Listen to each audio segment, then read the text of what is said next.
তুশিনের পর এবার অবৈধ বাংলাদেশি অনুপ্রবেশকারী সন্দেহে উচ্ছেদ অভিযান চলছে আসামে। গৃহহীন প্রায় ১,৪০০ পরিবারকে উচ্ছেদ করা হয়েছে। বড়সড় উচ্ছেদ অভিযানে এসব পরিবারকে ঘরছাড়া করে আসামের পুলিশ এবং প্রশাসন। এমনই প্রতিবেদন প্রকাশ করেছে সংবাদ মাধ্যম ডয়েচে ভেলে। প্রতিবেদনে বলা হয়, স্থানীয় মুখ্যমন্ত্রী হিমন্ত বিশ্ব শর্মার মতে এরা অবৈধ অনুপ্রবেশকারী এবং জোর করে সরকারের জায়গা দখল করেছে। অভিযান চালানো এলাকায় আদানি গ্রুপের বিরাট সৌর বিদ্যুৎ প্রকল্প গড়ে উঠবে বলে আভাস দেওয়া হয়েছে। বিস্তারিত আফসান নীলা, ডেস্ক রিপোর্ট। সানবিট সব দিবে সামাল। সানবিট ম্যাজিক প্রেস ডিশওয়াশিং এর মাথা ঘোরানো সলিউশন। সম্প্রতি প্রকাশিত ডয়চে ভেলের প্রতিবেদনে বলা হয়, আসামের ধুবড়ী জেলার 4টি গ্রাম চিরাকুটা 1 ও 2, চারুয়াখাড়া জঙ্গল ব্লক এবং সন্তেশপুর থেকে প্রায় ১,৪০০ পরিবারকে উচ্ছেদ করা হয়েছে।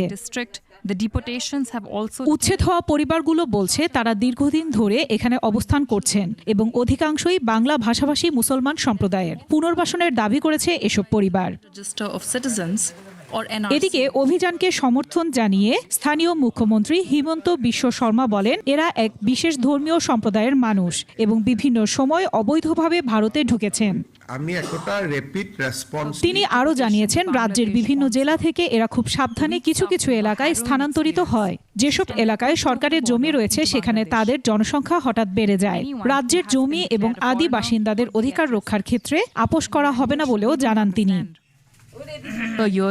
অন্যদিকে পশ্চিমবঙ্গ রাজ্যের কলকাতা হাইকোর্ট কেন্দ্রীয় স্বরাষ্ট্র মন্ত্রণালয়ের কাছে দিল্লিতে বাঙালি উচ্ছেদ সম্পর্কে বিস্তারিত জানতে চেয়েছেন। ভারত জুড়ে বাঙালি বিরোধী এক অপচেষ্টা চলছে বলে পশ্চিমবঙ্গের মুখ্যমন্ত্রী মমতা বন্দ্যোপাধ্যায় অভিযোগ তোলার ২৪ ঘন্টার মধ্যে এক আবেদনের পরিপ্রেক্ষিতে আদালত এই উদ্যোগ নেয়।